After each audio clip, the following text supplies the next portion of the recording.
just gonna start this and we can edit it later. She's like early, late 90s or. She's pretty old. I went to that place to look for some Mormon history stuff. I was talking to the lady there, and I was talking about the Tanner. She's like, "I'm Sandra Tanner."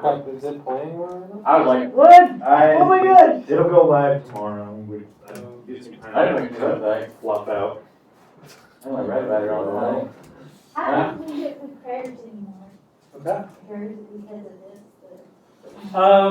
this, Right. Yeah, we pray afterwards, but yeah, when we pray, we want to be careful not to name names and things like So that. now online.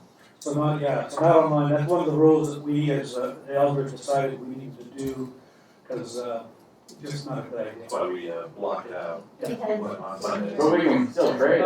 But yeah, we can still pray, yeah. Except for that one time that we didn't. We had prayer on. There's a Sunday where the prayer is there recorded. Like, So are we being like What? that now? no one's watching it. Right It's now. just recording. I'm just saying, I have this issue right now that came up yesterday. Yeah. I got x-rays and everything, but I have horrible pain right here. And I thought I was having like front pleurisy. Yeah. But it's just like a whole muscle, but it won't stop hurting. Right. I've been trying to, You do too many push-ups? no, I think I lifted, a bag of compost and you were wrong or something. Oh, But why would it only hurt here? That's my question. I don't know. Yeah, that might be the one that you might have been favoring it the wrong way and it went, does that. And I just figured that it was my teeth that were, but I went to the doctor and they said. Okay, well, we'll play with that one, we'll play with Okay. that. So we are in Genesis 45, we got to, through, verse 17. Last when we left, Joseph had, his brothers, they had brought him Benjamin, and if you remember, he had that episode where he just so overwhelmed him, he just fell on his neck, as it says. Fell on his neck and he, kissed his brother. So we're going to take up in verse 16, and then we're going to, some of the other stuff we'll jump around a little bit more, but one of the things that, as I spoke on Sunday and as I was reminded by one of the guys that I've done work for, the favor of God. It's just one of the things that's kind of built into all these stories. Because like I shared with, his name is Ray, met him a long time ago. They moved from California, and it was a church plant here many years ago. And after over 16, close to 20 years, we reconnected, and I did some work for him. And he was talking, I told him about the study we were doing, and how over and over and over we encountered the favor of God, even with these fallen, Abraham, Isaac, and Jacob. They are the patriarchs of the faith, but they're fallen men. They're flawed men, and yet we see God's favor in many different instances, and how He gave them good wives, beautiful wives. He gave them favor with even the people that they cheated and lied to, and then so much so that the people that they lied to actually gave them more stuff, and they were super wealthy. So God's favor was shining upon them. That's what we're going to see here. That's one of the things that we want to be focused on. That it seems to be one of the things that just continues to keep coming out. But also, in Joseph's life, his Christ-like, his Christ-likeness is another thing that we're going to see, because in many ways he's one of the best pictures of who Christ is, and he's really important for a lot of these reasons, because he's a really good example of who Christ was going to be. We've already talked about some of those things. So we'll pick up here in verse 16.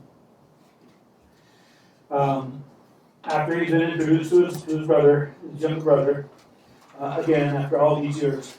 Then it says in verse 16, now when the news was heard in Pharaoh's house that Joseph's brothers had come, it pleased Pharaoh and his servants. Then Pharaoh said to Joseph, say to your brothers, do this. Load your beasts and go to the land of Canaan. And take your father and your households and come to me. And I will give you the best of the land of Egypt, and you shall eat the fat of the land. That is nothing more than God's favor. Again, working through a pagan. So this pagan is so happy and so thrilled that Joseph has got his family now, and he has a chance to have his dad back in his life, that Pharaoh himself says, do this. And he says, tell your brothers to go get your dad, essentially. Then verse 19, he says, now you are ordered to do this. So it's not just to go do it, but this is an order. You can't refuse this. That is totally God's favor. So now the brothers have the favor of Pharaoh, even in this circumstance, as all these things are working out. Take wagons from the land of Egypt for your little ones, for your wives, and bring your father and come. And do not concern yourselves with your goods, for the best of all the land of Egypt is yours. So Pharaoh is telling Joseph, tell his brothers, go get dad, go get the family, bring them here. And on top of that, when you get here, you're going to have the best of the land. So it's not even just, it's amazing enough that he said, go get them. He says, you're going to have the best of the best of the land. And remember, this is not an Egyptian, except that Joseph now is essentially, adopted into the Egyptian society. And he's leading them. So verse 21, then the sons of Israel did so, and Joseph gave them wagons, and according to the command of Pharaoh, and gave them provisions for the journey. To each of them he gave changes of garments, but to Benjamin he gave 300 pieces of silver and 5 changes of garments. So far we see that Benjamin has gotten 5 times the amount of all the brothers. So, Joseph is obviously very thrilled that his little brother is still alive, that he didn't do the same thing to him. And remember, Joseph and Benjamin had the same mother. They're the only ones that had Rachel as their mother. So there's a special kinship there. This is his actual full-on brother. And it says, verse 23, and to his father he sent as follows: 10 donkeys loaded with the best things of Egypt, 10 female donkeys loaded with grain and bread and sustenance for his father on the journey. And he sent his brothers away, and as they departed, he said to them, do not quarrel on the journey. Don't quarrel. Because why would you think that he would say that? That's what family does. Yeah, that's what's obvious. Well, think about it. When Joseph was shown favor, what happened as a result? Jealousy, quarreling, all that stuff. And he's shown favor to Benjamin. He's saying, don't quarrel. And it's also a reminder, too, as an order to do this, who he is, and that he could have, if he wanted to, he could have thrown him in prison, he could have had him killed, he could have done a lot of things, but he said, like, one of the ways that he's Christ-like, is he showed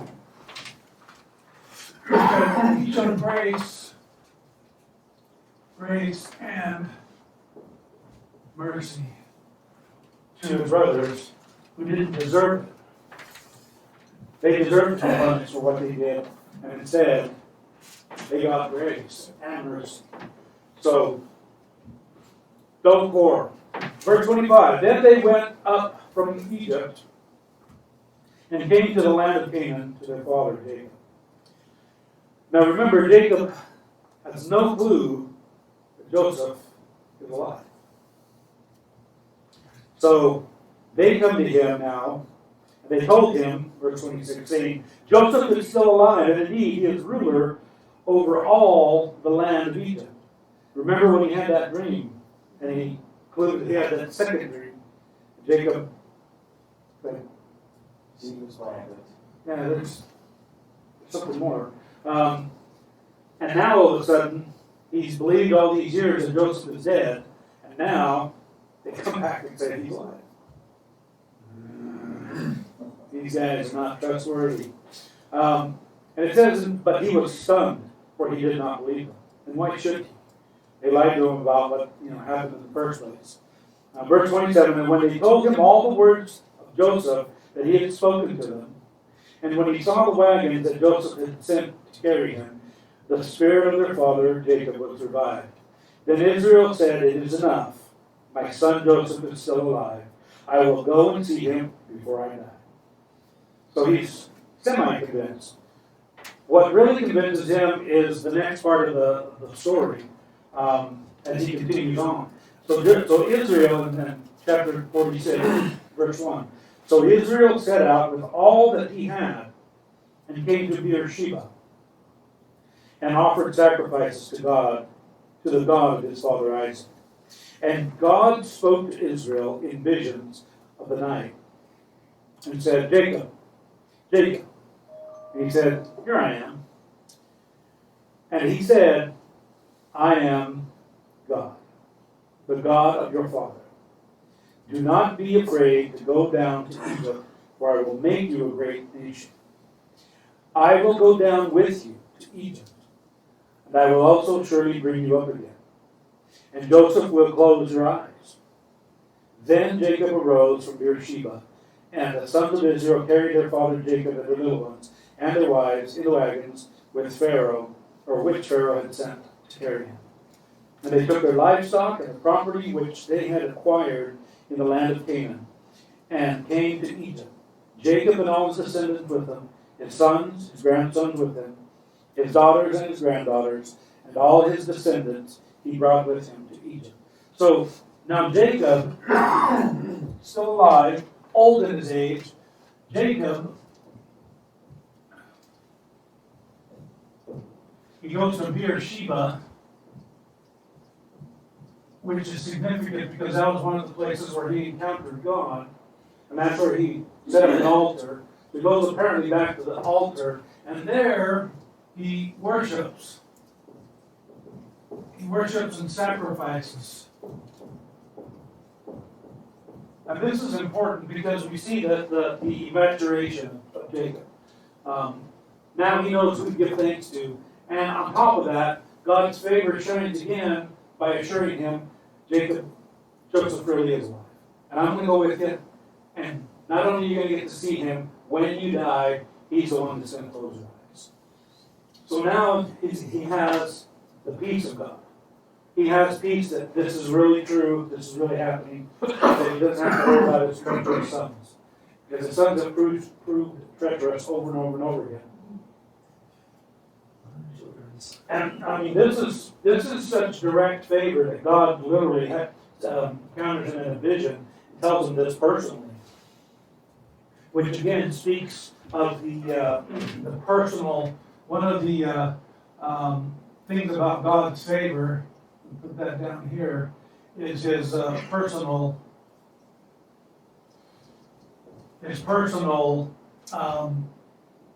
relations with his people.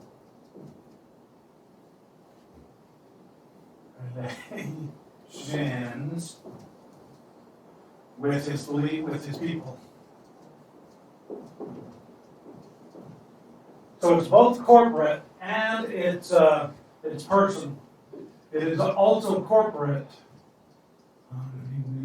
Visible. These are all starting to. This one, Walmart brand. look in the bottom drawer. So it's both corporate, but it's also relational. It's also personal. And so God encounters Jacob. This one? And personally, I think this one's going to work for now. So this is one of the ways that Jacob has, he has an answer from God that indeed his son is alive, and that the dream that Joseph had was going to come true. Now he's going to fulfill it, without Rachel, of course, but still, it's one of those things where God is certainly with him and telling him, you can trust it. It really is gonna happen. So it's a good thing. Then we have all the names of all the sons of Joseph. Of Jacob, that go with him. And I want to jump down here, because the only thing that really is of real importance that sticks out is verse 12, where it talks about the sons of Judah. If you remember the story of Judah with his daughter-in-law, and he didn't keep his word, and so she ends up tricking dressed like a prostitute, and ends up pregnant by him. And who is the result of that encounter? Perez. And when we go to verse 12, it says, "And the sons of Judah, and Onan, and Shelah, and Perez, and Zerah. But and Onan died in the land of Canaan." Remember, and Onan were the ones who God was displeased with.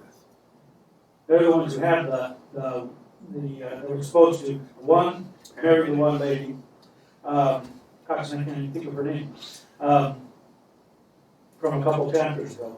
But it was his daughter-in-law, Judah's daughter-in-law, and what matters is that name Perez, because that is, again, like I said earlier, that it is a direct line to Jesse and David, which was the line that Jesus had come through. So that was one of the important things, it says, "For and Onan died in the land of Canaan, and the sons of Perez were Hezron and Hamul." That's important because that'll if you go to Ruth chapter 4, you can do this on your own time. In Ruth chapter 4, at the end of the book of Ruth, it gives the line, the lineage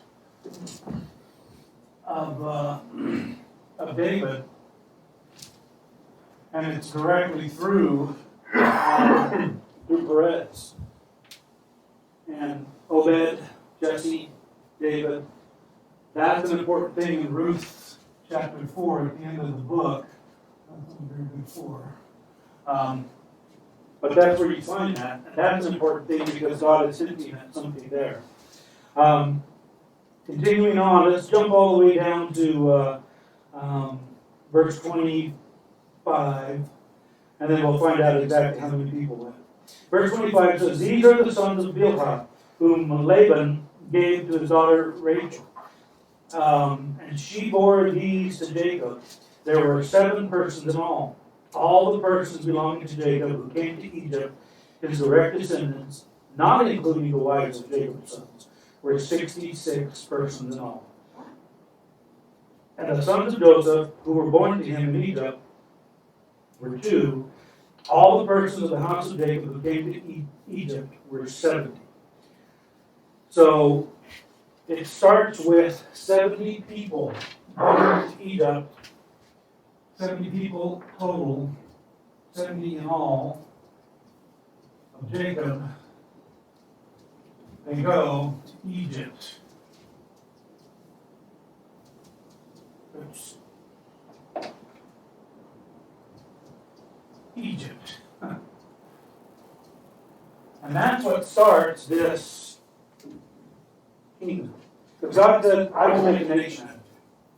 The nation was 70 people, there was going to be a lot more. Verse 28, "Now he sent Judah before him to Joseph, and to point out the way before him to Goshen. And they came to the land of Goshen. And Joseph prepared his chariots, and went up to Goshen to meet his father Israel. And as soon as he appeared before him, he fell on his neck, and wept on his neck a long time." You can imagine that. It makes you almost emotional just thinking about you've gone through all this drama on both ends, and Jacob had resigned himself to the idea that his son is dead. Now all of a sudden he's meeting him again, And you can just imagine the elation, and all that built up emotion that just flows, yeah. It's just all pent up and all of a sudden it's just released all at once. So it's a pretty amazing scene. That would be a, amazing scene in a movie. Verse 30, then Israel said to Joseph, now let me die, since I have seen your face and you are still alive. He's like, man, I can die now, I wouldn't care anymore. He's no more, it's far different from, you guys are going to send my gray hair down to Sheol and sorrow. It's totally different. Now I can die and I don't care. Just a totally different way of looking at life. That's what hope does. Hope will often change our whole perspective. Or sometimes when we go through real super difficult things, and then we come to the end of it, all of a sudden we have a different perspective. And the perspective oftentimes will be, man, this is no big deal. I can do this. I'm going to do this. And it brings it's like it brings them to life all over again. Verse 31, and Joseph said to his brothers and to his father's household, I will go up and tell Pharaoh, and will say to him, my brothers and my father's household, who were in the land of Canaan, have come to me. And the men are shepherds, for they have been keepers of livestock, and they have brought their flocks and their herds and all that they have. And it shall come about when Pharaoh calls you and says, what is your occupation? That you shall say, your servants have been keepers of livestock from our youth, even until now, both we and our fathers, that we may live in the land of Goshen. For every shepherd is loathsome to the Egyptians. Why? That I don't know. I don't know why they were loathsome. I don't understand that. But so you don't even want to say that word, apparently. So one of those things where we're keepers of livestock. It's kind of like, I'm a maintenance executive. Maybe the Yeah, maintenance executive, that's what I am, yeah. Sure. Facilities. Yeah, janitor. Yeah. Or did the shepherds like have heard that they were like dishonest buyers and stuff like that? Don't know. No, I mean, because I've heard that, through, what is it, sorry. Keb's brother was talking about the first, he got the first visit from, the angel about the abuse. And they weren't allowed to testify because they were dishonest. Yeah, I don't know. I'd have to look at that, I've never heard that. I heard that twice, I heard it like 20 years before, Yeah. they were the lowest of the low. Yeah, I mean, there's a reason why God does what he does. Along with women Yeah. were not Yeah. Genesis 46. Yeah. So this is, I'm not sure why they were so loathsome to the Egyptians, they just were. So as far as the shepherds go, I don't know, I have to look. A lot of the times those things are just, sometimes they're just like rumors that start and then they stick to the people. There's no actual, sometimes there's no, Culture. yeah, there's, I'd have to look into it and see, but it may be possible. So who knows? Laura has a cultural Bible, looks at this Yeah. guy who studied the culture of time, so you can Yeah, and I think he's a Jewish guy, if I can remember right. A lot of the Jewish culture. So maybe borrow that and see what it says. So verse 47, I think we have time to go into this. Then Joseph went in and told Pharaoh and said, my father and my brothers, and their flocks and their herds, and all that they have come out of the land of Canaan. And behold, they are in the land of Goshen. And he took 5 men from among his brothers and presented them to Pharaoh. Then Pharaoh said to his brothers, what is your occupation? So they said, your servants are shepherds, both we and our fathers. And they said to Pharaoh, we have come to sojourn in the land, for there is no pasture for your servants' flocks, for the famine is severe in the land of Canaan. Now therefore, please let your servants live in the land of Goshen. Then Pharaoh said to Joseph, your father and your brothers have come to you. The land of Egypt is at your disposal. It's before you, is what he said. All this stuff is, in other words, have at it, you're welcome. Settle your father and your brothers in the best of the land. Let them live in the land of Goshen. And if you know any capable men among them, then put them in charge of my livestock. So, again, I've been definitely not shepherd God's my livestock. yeah, God's favor. Like, not only are they welcome and they get the best of the land, hey, then if you're good at what you do, you can take care of my stuff too. So now they've got favor at this time. We're going to see that changes, but in the next book. But here they have that favor, and Pharaoh even offers them a job. You know, he kind of gave them and let me see your resumes. Which Well, one do you? they even told him that they were Yeah. shepherds. Yeah, yeah, which is strange because Joseph Just said- said- Joseph was just saying, "Don't say that," Yeah. but then they Definitely do not use this word. yeah. You did. And yet they did.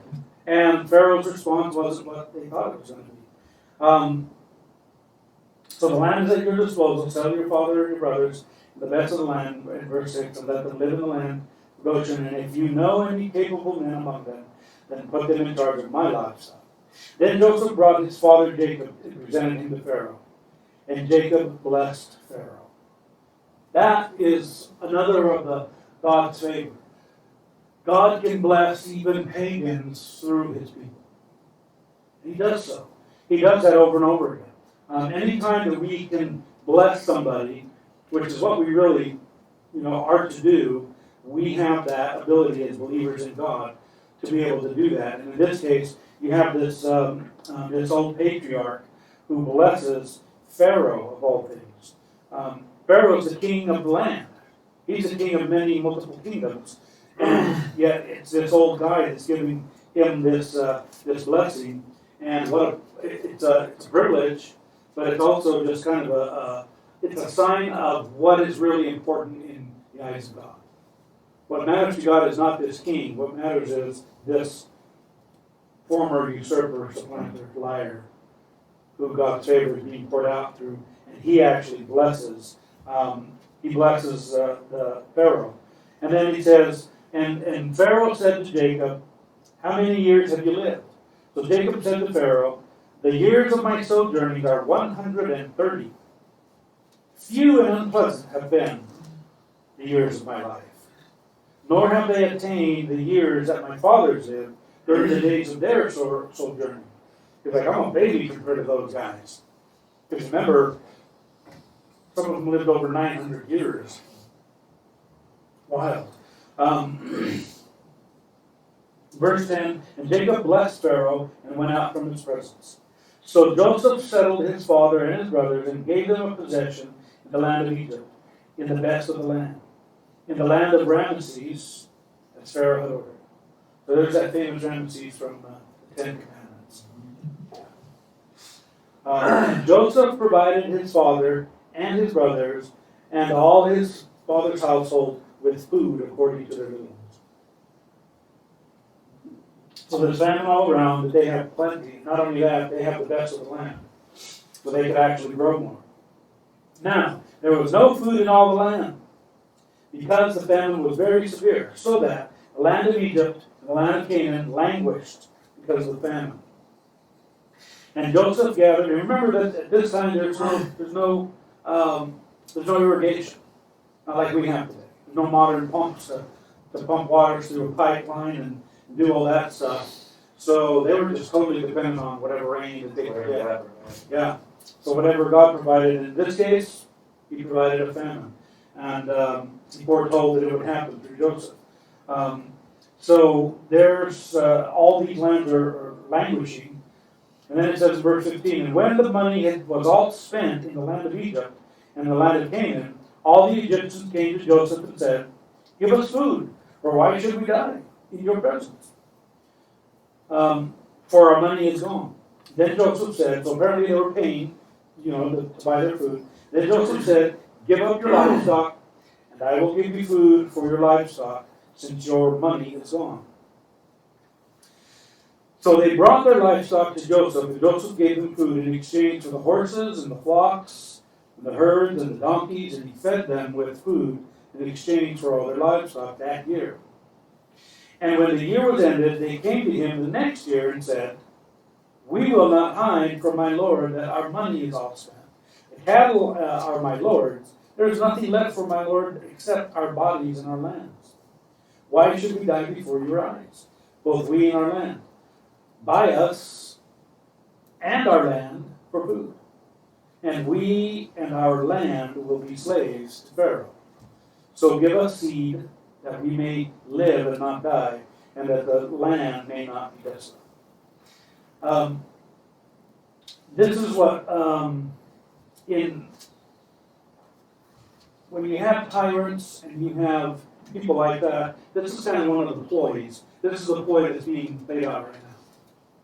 It's the exact kind of a thing. Mm-hmm. Where people will sell even themselves just in order to sustain, to be, to be kept alive. That's how terrible we are as human beings to one another. And in this case, this was really, really severe, and so they were getting something in exchange for it. And then it says in verse 20, "So Joseph bought all the land of Egypt for Pharaoh, for every Egyptian sold his field, because the famine was severe upon them. Thus the land became Pharaoh's. And as for the people, he removed them to the cities from one end of Egypt's border to another." Now, one of the things to keep in mind when we get to the book of Exodus, by the time we get to the book of Exodus, their circumstances are going to be switched. This is kind of one of those indicators where all this stuff started to be implemented, where Pharaoh was going to be more of a tyrant instead of a gracious king. And so this was setting some of the stage there. And unfortunately, Joseph had a part to do with that. Setting the scene. Yeah. So there's that going on in the backdrop too, that this is how this stuff started to happen. This is how it always happens. And it says, let's see, verse 21, "And as for the people, he removed them from the cities from one end of Egypt's border to the other. Only the land of the priests he did not buy, for the priests had an allotment from Pharaoh, and they lived off the allotment which Pharaoh gave them. Therefore, they did not sell their land. Then Joseph said to the people, 'Behold, I have today bought you and your land for Pharaoh. Now, here is seed for you, and you may sow the land.'" So now you're basically, what's that? They're working for the state. Yeah, well, they are working for the state. Now they're working their land, but they get to eat from it, but they don't get the profit. Right. They're like, kind of like serfs. It's kind of like what's going to happen here. They might, yeah. That's what they want to do. That's what they're trying to do. Because there are the attacks on all the dairies, farms, and all these things where they're trying to take over those things. But in this case, he says, "Behold, I have today bought your land, you and your land, and you can work the land, and you may have, you may take some of it and live." Verse 24, "And at the harvest you shall give a fifth to Pharaoh, and 4/5 shall be your own for seed, for the field, and for your food, and for those of your households, and as for food for your little ones." So they broke it down. They're only given 1/5, 4/5 they use to replant, to eat, to feed their children, so on and so forth. So at least he's being generous in that way. So they said, "You have saved our lives. Let us find favor in the sight of my Lord, and we will be Pharaoh's slaves." Now remember when he talked about, how is this Christ-like? Well, remember when Jesus comes, it's not going to be lamb-like. He's going to come and he's going to be the King of Kings, and he's going to rule with a rod of iron. He's going to be like the one you said. Yeah. Yeah, he's going to be he's going to be this, a different kind of a king that, although he will be gracious and he will be kind and merciful, at the same time with his enemies, he's going to rule. And it's not going to be ruthless, but it is going to be in righteousness, and in holiness, And that's- and therefore there's going to be justice really done. And it's going to seem to some as a very harsh thing. So in that sense, that's kind of a little bit of what we might be seeing here. But they said, hey, you saved our lives. At least we're alive. And let us find favor in the sight of my Lord, and we will be Pharaoh's slaves. And Joseph made it a statute concerning the land of Egypt, valid to this day, that Pharaoh should have the fifth. Only the land of the priests did not become Pharaoh's. Now, verse 27, and Israel lived in the land of Egypt, in Goshen, and they acquired property in it, and were fruitful and became very numerous. And Jacob lived in the land of Egypt 17 years, so that the length of Jacob's life was 147 years. He almost lived 57, or 150. Dang. Long time in our eyes. And when the time for Israel to die drew near, he called his son, Joseph, and said to him, please, if I have found favor in your sight, place now your hand under my thigh and deal with me in kindness and faithfulness. Please do not bury me in Egypt. There's that strange deal again. Put your hand under my thigh. That's a pretty intimate thing. It's just one of the customs. We've seen it before, and this is happening again. So that's a. He's just saying- When you're gonna die? Put your hand- No, this was in order. This was how you swore an oath. You swore an oath this way, and this is the way apparently the men did it. Like a pinky promise. Yeah, yeah, yeah. Under the thigh promise. And it was just simply this. He's like, don't bury me here. I don't want to be buried here. I want to be buried where I belong. Which is a sign that Jacob had come to know that I want to go where God, to the land that God has promised. That's where I want to be buried. That's where I want to rest. Yeah, I want to go to the place that God has said that is mine, even though I've never, I've never really got a chance to do that since we had to come to Egypt. So it's one of those, again, he's asking for favor and to not let him rest there in Egypt because he does belong there. But when I lie down with my fathers, verse 30, you shall carry me out of Egypt and bury me in their burial place. And he said, I will do as you have said. And he said, swear to me. So he swore to him. Then Israel bowed in worship at the head of the bed. So again, we see he's nearing his life. It's almost coming to an end. We'll stop there tonight. We'll pick up in the last few chapters here.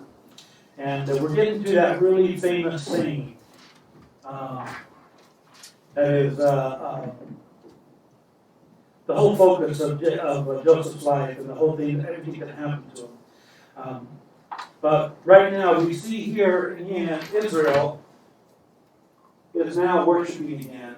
And he's worshiping God, even though he's in Egypt. He's at the end of his life. He isn't quite ready to die yet, but he's pretty close. And here we see that he bowed in worship at the head of the bed, which is a good sign. Because he's showing his son, that he's showing the people there, that they are to only worship the one true God. The one true God is the God of Abraham. I'm just going to put Abe. Isaac, and Jacob, or Israel. That's the one true God. And even in the midst of the pagan society, where the culture, they had many different gods, did all kinds of things.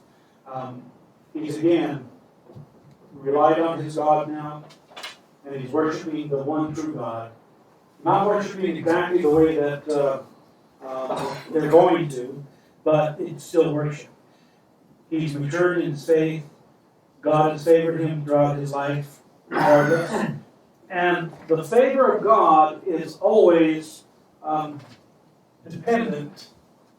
Let's put this right here. It is always dependent on what? What is God's favor dependent on? Is it dependent upon their faithfulness or your faithfulness? His. It's dependent on God.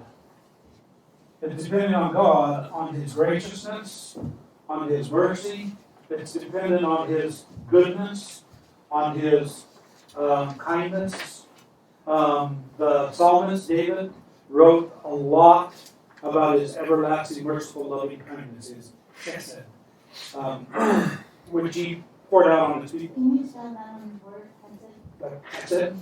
I can't really comprehend. Coughing up something. I can't remember if it's one or two S's, but chesed. Chesed? Is it on Chesed? It's chesed. Okay. Very Jewish thing. Yeah. The chesed of God is what God pours out. I want to say there's another explanation. Could be wrong. But that's what it is. It's His favor. It is His loving kindness. It's what He desires to do because of His character. So it's totally dependent. His chesed is dependent upon God Himself. All of it. Good. It's all about God. It's all about what God chose to do through these men in order to continue this. This, if you remember from Genesis, it's supposed to be G. From Genesis all the way through to Revelation, you have this red ribbon running through the entirety of Scripture. And it's always a sign signaling something. And the red, of course, is the blood. And it runs all the way from Genesis to the beginning, all the way through to the end. And it's a continual ribbon that runs throughout all of Scripture. And it's always headed towards that. And it's all dependent upon God. All of it is for, it's to glorify God. Ultimately, that's what it all is. It's dependent upon God. And it is in order to glorify. It glorifies God. It glorifies God to save people. Because none of us are worthy of being saved. None of us deserve it. It glorifies God to choose people to save them. And it's just one of those things that we have to come to grips with. All of those things are all for the glory of God. And some people kind of they chafe at that. They don't like it. Because they say, well, if God is so great, why does He need to be glorified? Why does He need to be worshipped? And the answer is, He doesn't. He doesn't. He's something decent. Yeah, he existed long before there was anything, just fine. The whole purpose of it is ultimately we need Him. We need to worship Him. We need to glorify Him. It's a need within us. It's seemingly that which we need. It's just one of those things that where God is glorified in pouring out His favor, pouring out His grace, even on fallen men that He has used for His purpose to glorify Himself. And again, it's not one of those self-emulating things. It's one of those things where, because of God's holiness, He is worthy to be worshipped. He's worthy to be glorified. And all of these things do glorify Him. He's taken this single guy and essentially turned over the whole kingdom over to Him, at least for a moment. Remember, there's hundreds of years coming that are not going to be so great. We'll get to that real soon. But ultimately, it is about God's favor. And God pours it out so graciously, and He does it seemingly inexhaustible. He does it just grace upon grace. And it's just an amazing thing that we see as He pours this out. And all of this is to glorify, ultimately, Himself, but it's also to glorify the Son. To glorify the son of Perez, son of David. And that's ultimately what we'll see. Comments, questions? If not, we'll close in prayer real quick. Okay. Father, thank You for Your goodness and Your grace and Your mercy. Thank You for Your kindness. Thank you for these stories that are written that we can learn from, that we can glean from. Thank you for your favor that you pour out in accordance with who you are. And what better measure, what better standard that we have to see that you do it in accordance with whatever it is that you desire to do. And you can do far more than we can think or desire. You're just amazing. We thank you, Lord, for the way that you work through your people and how you can use us to bless even pagans, and people who believe that they hate you and that they don't know you. We pray that you would bless us, Lord, to bless them, that they would know you. Ultimately, that's our desire. Pray that that is our desire, that you would use us to inform other peoples that there is a God who cares, that there is a God who saves, that there's a God who forgives and redeems and reconciles. There's a God who restores and who makes things new. Lord, we thank you that we can know you and that we can seek you. And Father, we just thank you that we can be here tonight and that we can learn from you, from what it is that you have given us in your word. We praise you, we thank you, we bless you in Jesus' holy name. Shut down. Chris hit the side button. Where is it? Same place it is in the booth. Stop recording.